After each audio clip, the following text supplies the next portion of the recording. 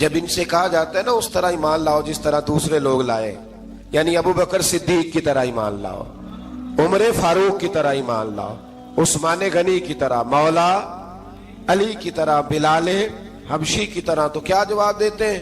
قالوا انؤمن کما آمن السفہاء، کیا اس طرح ایمان لائیں جس طرح یہ بیوقوف ایمان لائے؟ الا انہم هم السفہاء، اللہ فرماتا ہے خبردار بے شک وہی بیوقوف ہے، ولکن لا یعلمون، لیکن انہیں اس کا علم نہیں ہے۔ وہ کہا کرتے تھے کہ یہ تو بیوقوف ہے معاذ اللہ۔ ابو بکر صدیق نے سارا ہی مال دے دیا نبی پاک کو، عمر فاروق نے آدھا دے دیا، مولا علی نے سارا کچھ حضور کے نام کر دیا، عثمان جو کماتے محنت کے ساتھ وہ سارا وہاں جا کے پیش کر دیتے ہیں، تو بیوقوفی ہے۔ آج بھی کچھ لوگ کہتے ہیں کلمہ پڑھنا چاہیے سیدھا سیدھا، یہ کیا بات ہو گئی، کیا بندہ مسیتڑی ہو جائے؟ کاروبار بھی تو کرنا ہے نا، نماز روزہ بھی، تو بیوقوفی ہے۔ اللہ جواب دیتا ہے، فرمایا الا انہم هم السفہاء، خبردار بیوقوف تو تم ہو کہ میرے محبوب کی شریعت کا، دین کا، روحانیت کا سورج چمک رہا اور تم نے فیض ہی کوئی نہیں حاصل کیا۔ تو میرے بھائیوں، صحابہ کا ایمان وہ ایمان ہے، اہل بیت نبوت کا وہ ایمان ہے کہ اللہ کو ایمان بھی وہ والا پسند ہے جو حضور کے غلاموں جیسا ایمان ہو۔ اللہ تبارک و تعالیٰ نے منافقین کا ذکر فرمایا، تو پھر اللہ کریم نے فرمایا یہ تو وہ بیوقوف لوگ ہیں اس آدمی کی طرح جو آگ جب پوری جلا لیتا ہے نا، روشنی پھیل جاتی ہے تو پھر اللہ اس کا نور لے جاتا ہے۔ انہوں نے بھی چلاکیاں کر کے تھوڑا سا ماحول بنایا تھا تو اللہ نے ان کے سارے پردے کھول دیے، ان کے پاس کچھ باقی بچا، ان کے پردے کھول گئے۔ رسول کریم علیہ السلام کی بارگاہ میں نا ایک دن ان منافقین نے شرارت کر دی۔ منافقین نے شرارت کیا کی؟ جب حضور صلی اللہ علیہ وسلم نے فرمایا نا پوچھو جو پوچھنا ہے، تو امام راضی کہتے ہیں یہ پیچھے نمازیں پڑھتے تھے، یہ 313 تھے حضور کے پیچھے۔ اگر مدینے میں رہ کے منافق ہو سکتے ہیں تو باقی ملکوں میں بھی تو ہو ہی سکتے ہیں نا جی۔ حضور کے پیچھے نمازیں پڑھتے تھے، تو ایک دن کہنے لگے جی یہ کہتے ہیں جو مرضی پوچھو تو ہم پیچھے نمازیں پڑھتے ہیں، ہمارا انہیں پتہ نہیں۔ جب یہ اعتراض کیا نا حضور کے علم پر، آپ سمجھ لیں کہ حضور کے علم پر اعتراض کرنا طریقہ کس کا ہے؟ طریقہ کس کا ہے حضور کے علم مبارک پر اعتراض کرنا؟ کہنے لگے پیچھے نمازیں پڑھتے انہیں پتہ ہی نہیں۔ جب یہ کہا تو اللہ کے رسول نے نا، جمعے والا دن تھا، حضور نے فرمایا میرے علم پر اعتراض کرتے ہو؟ 70 بندے نام لے کر اور ولدیتیں لے کر، بلکہ بہت سارے ایسے تھے جنہیں کنفرم ہو گیا کہ ولدیت اصل میں ہے کیا، انہیں طے ہو گیا۔ حضور کے بے ادب کے لیے یہ طے کرنا بھی مشکل ہوتا ہے نا، طے ہو گیا کہ ولدیت ہے کیا۔ 70 بندے نام لے کے حضور نے مسجد نبوی سے نکال دیے، فرمایا یا فلاں بن فلاں قم فاخرج فانک منافق، او فلاں کے بیٹے فلاں کھڑا ہو جا، نکل جا، تو منافق ہے۔ حضور نے 70 بندے نکال دیے۔ اب 70 بندے اکٹھے گلی میں نکلیں تو رش تو پڑ جاتا ہے نا۔ حضرت عمر فاروق لیٹ ہو گئے، جمعے میں آ رہے تھے، ان کو جاتے ہوئے دیکھا تو عمر فاروق فرمانے لگے جمعہ ہو گیا ہے بھئی، 70 بندے نکل آئے باہر، جمعہ ہو گیا ہے۔ تو ایک منافق کہنے لگا تھا کہ نہیں حضور نے نکال دیا، تو عبداللہ بن ابی سلول جو ان کا سربراہ تھا نا، وہ کہنے لگا چپ کر۔ حضرت عمر سے کہنے لگا ہاں جی ہو گیا ہے۔ وہ بھی کہنے لگا تھا نہیں ہوا، ہمیں نکال دیا گیا۔ تو یہ سردار بولا، کہنے لگا ہو گیا ہو گیا۔ حضرت عمر کہنے لگا چلو جمعہ ہو گیا تو جا کے اندر حضور کی زیارت ہی کر لیتا ہوں، لیٹ تو ہو ہی گیا ہوں۔ حضرت عمر اندر چلے گئے تو پیچھے سے وہ منافقین اپنے سردار سے کہنے لگے کہ 2 منٹ میں عمر کو پتہ چل جائے گا کہ تم نے جھوٹ بولا ہے، عمر کو جا کے پتہ چل جائے۔ کہنے لگا بڑے پاگل ہو، میں نے تمہاری جان بچائی ہے، نبی پاک نے تو مسجد سے نکالا ہے نا۔ تو عمر کو پتہ چل جاتا نا ہم منافق ہیں، تو ابو بکر بھی مسجد میں تھے، علی بھی مسجد میں تھے، عثمان بھی مسجد میں تھے، بچانے والا ہی کوئی نہیں تھا۔ عمر نے تلوار لے کے تو دنیا سے ہی نکال دینا تھا، تو میں نے جان بچائی ہے، آپ جائیں گے نا اندر تو حضور ٹھنڈا کر دیں گے، فرمائیں گے چلو میں نے نکال جو دیا ہے۔ تو یہ وہ منافقین کی جماعت ہے۔ دوسرے سے تیسرے رکوع میں نا اللہ تعالیٰ نے انسان کو یاد کرایا ہے کہ تو نے عبادت اپنے رب کی کرنی ہے، اور فرمایا رب تمہارا وہ ہے جس نے تمہارے لیے زمین کو فرش بنایا ہے، آسمان کو چھت بنایا ہے، اور آسمان سے پانی برسا کے تو زمین سے پھل اگائے ہیں، رزق لکم، وہ بھی تیرے کھانے کے لیے اگائے ہیں۔ وہ جو آسمان سے بارش برسا کے زمین سے سبز اور پھل اگائے ہیں تو وہ بھی تیرے لیے. جب سارا کچھ تیرے لیے بنایا تو بھی تو عبادت کرنا اپنے رب کی, پھر کسی کو اس کا شریک نہ ٹھہرا. ایک چیلنج بھی کیا قرآن مجید نے اس رکوع کے اندر. کہا کرتے تھے مکے کے لوگ کہ آپ قرآن مجید کی آیتیں نبی کریم علیہ السلام سے کہا کرتے تھے کہ معاذ اللہ آپ خود بناتے ہیں, بنا کے لاتے ہیں. تو اللہ کریم نے فرمایا وَإِن كُنتُمْ فِي رَيْبٍ مِّمَّا نَزَّلْنَا عَلَىٰ عَبْدِنَا فَأْتُوا بِسُورَةٍ مِّن مِّثْلِهِ, اگر تمہیں شک ہو نا اس میں جو ہم نے بندہ خاص پہ نازل کیا ہے تو تم بھی اس جیسی ایک صورت بنا کے لاؤ. پڑھے لکھے تو تم بھی ہو نا, مکے میں تم بھی رہتے ہو, تو ایک صورت بنا کے لاؤ. قرآن مجید ہم سے چھینا گیا ہے سازش کے تحت, اس لیے کہ جس قوم کو قرآن آ جاتا ہے نا پھر کوئی کافر اس کا مقابلہ نہیں کر سکتا. دیکھیں نا اگر کافروں کے پاس جواب ہوتا قرآن پاک کا تو بدر اور احد میں نا کوئی آیت بنا کے لاتے, قرآن کے مقابلے کی تلواریں لے کے نہ آتے. ان کے پاس جواب ہی نہیں تھا, اور قیامت تک کسی کافر کے پاس قرآن مجید کا کوئی جواب, قرآن کا کوئی جواب, قسم اللہ کی جواب کوئی نہیں قرآن کا, اس کا کوئی جواب نہیں. کیا بات ہے قرآن پاک کی.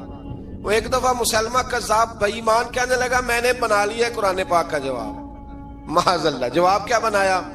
وہ سورت ہے نا القاریۃ ما القاریۃ وما ادراک ما القاریۃ, کھڑکھڑانے والی کیا ہے, کھڑکھڑانے والی تمہیں کیا پتا کیا ہے کھڑکھڑی, قیامت کا ذکر ہے.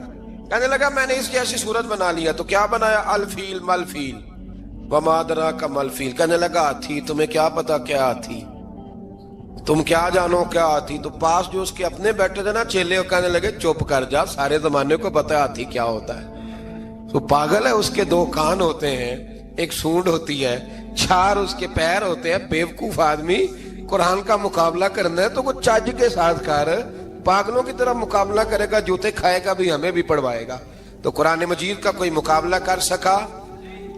تو اس آیہ مبارکہ میں اللہ نے کافروں کو یہ کہا اگر مقابلہ نہیں کر سکتے تو پھر اللہ سے ڈرو, ورنہ دوزخ میں ڈالے جاؤ گے, وہ جس کا ایندھن آدمی اور پتھر ہے, اور بنائی بھی کافروں کے لیے گئی ہے. اعدت للکافرین, جہنم کس کے لیے بنائی گئی ہے؟ کافروں اور منافقوں کے لیے. مسلمانوں کے لیے بنائی گئی, مسلمان مرضی سے چھلانگے لگائیں تو ان کی موج ہے, ورنہ ان کے لیے جہنم, ان کے لیے اللہ نے جنت بنائی ہے. اور یہ بات کرتے ہی رب کریم نے فرمایا اے محبوب علیہ الصلوۃ والسلام, مومنوں کو خوشخبری دے دے کہ اللہ نے ان کے لیے جنت بنائی ہے, اس میں باغات ہیں, انہیں رزق دیا جائے گا کھانے کے لیے, اور اس میں انہیں پاکیزہ بیویاں دی جائیں گی, اور پھر وہ اس میں ہمیشہ رہیں گے, انہیں اس سے نکالا نہیں جائے گا. آگے جو آیات کریمہ ہے نا اس کے اندر اللہ تبارک و تعالیٰ نے فرمایا ہے کہ اللہ حیا نہیں کرتا سمجھانے کے لیے, مچھر کی مثال بھی دینی پڑے. فرمایا قرآن سے کچھ لوگ ہدایت حاصل کرتے ہیں اور کچھ گمراہ ہو جاتے ہیں. جب لوگ اپنی مرضی کی تشریحات چاہتے ہیں تو گمراہ ہوتے ہیں, اور جب قرآن کو رسول اللہ صلی اللہ علیہ وسلم اور امت مسلمہ کی تشریحات کی روشنی میں سمجھتے ہیں تو پھر اللہ ہدایت عطا فرماتے ہیں. نماز پڑھنے سے روزی میں برکت ہوتی ہے کہ نہیں؟ ویسے جو چوپ ہے ان کی بھی ہوتی ہے کہ نہیں؟ نماز پڑھنے سے روزی میں برکت ہے تو پھر اس کا مطلب یہ ہے کہ جب ٹائم آئے نا نماز کا تو گاہک جتنے مرضی کھڑے ہوں پھر دکان بند کرنی چاہیے, پھر نماز پڑھنی چاہیے, کیونکہ روزی تو اللہ نے دینی ہے, گاہکوں نے تو دینی. تو سب سے پہلے ضروری ہے مضبوطی ایمان, توکل, اللہ کی ذات پر بھروسہ. آپ کبھی میدان کربلا کا پورا نقشہ اپنے سامنے رکھیں نا, پورا نقشہ, 2 چیزیں ہیں. امام حسین کو نظر آ رہا ہے اب شہادت ہو جائے گی, اتنی بڑی فوج آئی ہے, خدا کی حکمت کے تقاضے سمجھ میں آ رہے ہیں, حالات کیا ہوں گے سمجھ آ رہی, پر ایک لمحے کے لیے بھی ان کا توکل کمزور نہیں ہوا. اپنے رب پر جو مضبوط بھروسہ ہے, مضبوط. سیدہ طیبہ طاہرہ حضرت فاطمہ الزہرا رضی اللہ تعالی عنہا نا اونٹ کے بالوں کی بنی ہوئی چادر اوڑھ کر چکی پیس رہی تھی. یہاں بیویاں بڑا روتی ہیں, غریبی بڑی ہے, بڑی غریبی ہے. حالانکہ اب کون بندہ پیبند والے کپڑے پہنتا ہے جی؟ دور ہی گزر گیا. اب تو بڑی مشکل سے وہ لوگ ملتے ہیں جو جوتا ٹوٹ جائے تو گانٹھ کے پہنے، ورنہ تو نئے جوتے آ جاتے ہیں. حضرت سیدہ پاک اونٹ کے بالوں کی بنی ہوئی چادر اوڑھ کے چکی پیس رہی تھی. نبی پاک صلی اللہ علیہ وسلم نے دیکھا، آنکھوں میں آنسو ضرور آئے، پر محبوب نے فرمایا فاطمہ دنیا میں تھوڑی سی تکلیف برداشت کرو، قیامت کی ساری عزت اللہ آپ کو ہی عطا فرمائے گا. تو توکل کی مضبوطی، اللہ کی ذات پر بھروسہ، اپنے رب کریم کے ساتھ امیدوں کا وابستہ کرنا، اس سے مضبوطی آئے. دوسرا فرمایا وَعَمِلُوا الصَّالِحَاتِ، بہترین عمل کیا جائے زندگی میں، نیک اعمال کیے جائے، وقت ضائع نہ کیا جائے. ہر وقت کوئی نہ کوئی کام بندہ کرتا رہے. یہاں بہت سارے لوگ ہیں جن کو لوگ نیک کہنا شروع کر دیتے ہیں نا، وہ سمجھ لیتے ہیں شاید ہم سچی مچی نیک ہیں. لوگ جو کہتے ہیں حضرت صاحب قبلہ، پیر صاحب قبلہ، میں یہ طالب علموں کو، دوستوں کو، بلکہ اپنے آپ کو بھی کئی دفعہ کہتا رہتا ہوں، اپنے آپ کو سمجھاتا ہوں کہ یہ لوگ تجھے کہہ رہے ہیں حضرت صاحب، یہ تو رات کو تو اپنے آپ سے پوچھنا، اپنے رب سے پوچھ. کبھی موقع ملے تو اپنی گریبان میں جھانک، غور کر کے تیری کیفیت کیا ہے. تنہائی میں تیرا دل اللہ سے جڑتا ہے کہ نہیں؟ عبادت میں دل لگتا ہے کہ نہیں؟ خدا کا خوف دل میں رہتا ہے کہ نہیں؟ غریب کی محبت، عزیزوں قربت والوں کا احساس طبیعت میں موجود رہتا ہے کہ نہیں؟ ویسے تو میرا مطلب ہے، لوگ کہہ دیتے ہیں حاجی صاحب آپ بڑے سخی ہیں، تو اس سے تو نہیں نا بندے نے سخی ہونا. سخی تو تب ہونا ہے جب اللہ کی بارگاہ میں مقبول ہوگا. اعمال صالحہ، نیک کام، اور وہ کرتا رہے بندہ، کوئی بھی کام اسے نیکی کا مل جائے نا. دیکھو نبی پاک صلی اللہ تعالی علیہ وسلم نے فرمایا نیکی کو کبھی حقیر نہیں سمجھنا،